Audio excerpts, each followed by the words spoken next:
Hi friends, అందరికీ welcome to TM kitchen logs అండి. ఈరోజు వచ్చేసి బొబ్బర్లు అంటే అలసందలు, శనగపప్పు, మినపప్పు నైట్ 4-5 సార్లు కడిగి నానబెట్టిన. ఇప్పుడు ఆ వాటర్ నైట్ వేసిన వాటర్ అనేది తీసేసి వేరే వాటర్ పోసి కడిగిన ఫ్రెండ్స్. ఇదనేది మిక్సీ జార్కి తీసుకొని పేస్ట్ అయితే పడదాము. మసాలా వడ కదా, మిక్సీ జార్కి అయితే తీసుకుందాం, రఫ్గా అయితే పట్టుకుందాం. ఓకేనా ఫ్రెండ్స్, బరక పట్టుకుందాం. చూడండి, బరగ్గా పట్టుకుందాం మిక్సీ జార్కి వేసి. ఓకేనా, ఇలా బరగ్గా అనమాట. చూసారు కదా, బరగ్గా ఉంటేనే మసాలా వడ అనేది బాగుంటుంది. ఇందులో చూడండి ఫ్రెండ్స్, ఇలా బరగ్గా అయితే పట్టుకోవాలి. పప్పులు కూడా కనిపిస్తున్నాయి, చూసారు కదా. ఇలా అయితేనే మసాలా వడకి బాగుంటుంది.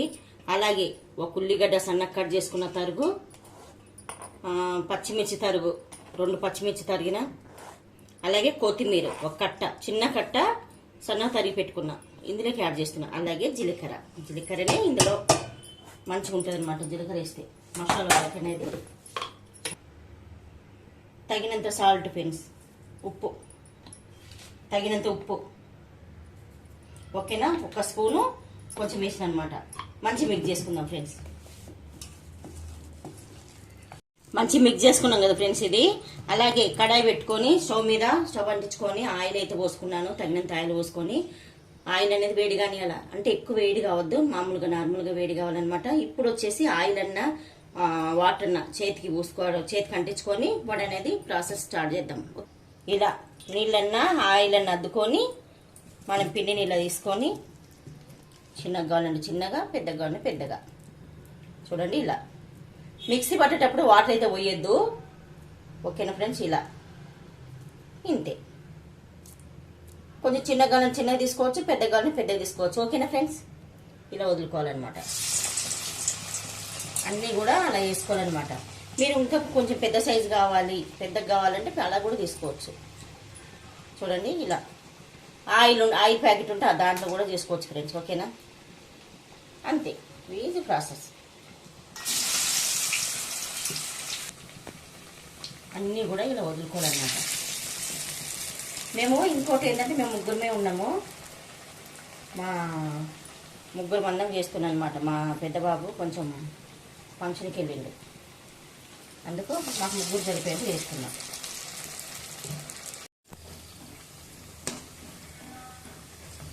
చూడండి, అన్నీ ఇలా సిమ్లో పెట్టుకొని, చూడండి ఇక్కడ సిమ్లో పెట్టి చేస్తున్నాను అనమాట. ఆయిల్ వేడిగా సిమ్లో పెట్టేసేయాలి అనమాట.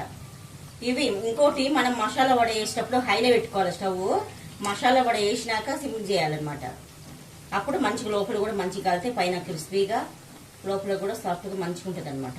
ఓకేనా ఫ్రెండ్స్, చూడండి, సిమ్లోనే కాల్చుకోవాలన్నమాట మంచిగా. చూడండి, పైన క్రిస్పీగా, లోపల సాఫ్ట్గానే చాలా బాగుంటుంది. లోపల కూడా మంచిగా ఉడికిపోతుందండి. సిమ్లో పెట్టి ఏంపుకుంటేనే మంచిగా లోపల కూడా ఉడుకుతుంది అనమాట. పచ్చిగా లేకుండా మంచిగా ఉడుకుతుంది అనమాట. మళ్ళీ కూడా మిగతా వేసుకుందాం ఫ్రెండ్స్. హైలో పెట్టేసి గ్యాస్ మిగతా వేసుకుందాం. మళ్ళీ వేయగానే సిమ్లో పెట్టేసుకోవాలి. ఇప్పుడు కొంచెం పెద్ద వేస్తాను ఫ్రెండ్స్, ఓన్లీ మీకు చూపించడం కోసమే. ఇట్లా పెద్ద ఇష్టపడుతుండే పెద్దవి కూడా. ఇంకా ఆయిల్ ప్యాకెట్ ఎవరైనా రానోళ్ళు ఉంటారు కదా, ఆయిల్ ప్యాకెట్తో చేసుకుంటే మంచిగా ఉంటుంది ఫ్రెండ్స్. ఓకేనా, మళ్ళీ సిమ్లో పెట్టేస్తున్నా. మీకోసం మాత్రం మీకు చూపించడానికి పెద్ద సైజు వడ అయితే వేసిన.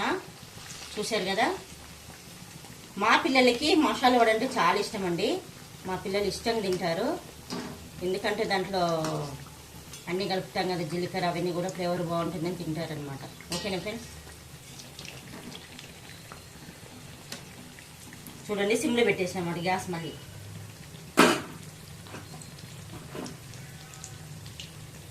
చూడండి, పెద్దవి చేస్తే కాలం అన్నది ఏం లేదు. దీనికి చట్నీ కూడా అవసరం లేదండి. మా పెద్ద బాబు చిన్న బాబు అయితే చట్నీ కావాలంటారు. నేను మా పాప అయితే ఇలాగే తినేస్తాం మసాలా వడ. ఎందుకంటే ఉప్పు కారం అన్నీ ఉంటాయి కాబట్టి అవసరమే లేదు చట్నీ. కానీ వాళ్ళిద్దరికి మగ పిల్లలు తినకపోతే ఎట్లుంటుందండి, అందుకే వాళ్ళ కోసం అయితే నేను చట్నీ చేస్తా. చూసారు కదా, పెద్దగా చేస్తే కాలం అన్నది ఏం లేదు. సిమ్ములు పెట్టుకొని కాల్చుకుంటే క్రిస్పీగా చాలా బాగా కాలుతుంది, లోపల కూడా కాలుతుంది. నేను ఇవి కొంచెం మరి చూపిస్తాను, సరేనా ఫ్రెండ్స్. కొంచెం చల్లగా అయినాక నేను కొంచెం మరి చూపిస్తాను. ఇతయి కూడా సేమ్ అలాగే వేసుకుందాం ఫ్రెండ్స్. ఓకేనా, మసాలా వడ అయితే రెడీ అయిపోయింది ఫ్రెండ్స్. మసాలా వడ అయితే చాలా టేస్టీగా చాలా బాగుంటుంది. చూడండి, ఇవి శనగపప్పు, అది అలసందలు కూడా కనిపిస్తున్నాయి, చూసారు కదా. చూడండి, అలసందలు, శనగపప్పు, మినపప్పు కూడా కనిపిస్తుంది. కానీ బరగ్గానే పట్టాలి పిండి, చూసారు కదా. లోపల ఉడకదన్న ఇది అనేది ఉండదు. చూడండి, మంచిగా ఉడికిపోయింది. పెద్ద వడలు మంచిగా నేను చేస్తుంటే మా పిల్లలు 1-2-3 తినేసారు, చూసిరు కదా. ఇలా మొత్తం పప్పు ఇలా కాంటాలన్నమాట. ఇలా ఆడొకటి అలా కనిపిస్తుంటే పైన క్రిస్పీగా లోపల సాఫ్ట్గా చాలా బాగుంటుంది. లోపల మంచిగా ఉడుకుద్ది, చూసారు కదా. ఇలా చూడండి, ఎక్కడ పచ్చదనం ఉంది, చూసారు కదా. క్రిస్పీగా చాలా మంచిగా గాలింది ఫ్రెండ్స్. మా వీడియో కనుక నచ్చినట్టయితే లైక్, షేర్, సబ్స్క్రైబ్ చేసుకోండి. అలాగే మీ ఫ్యామిలీ మెంబర్స్కి, ఫ్రెండ్స్కి షేర్ చేయండి. Support my channel friends. Okay friends, bye.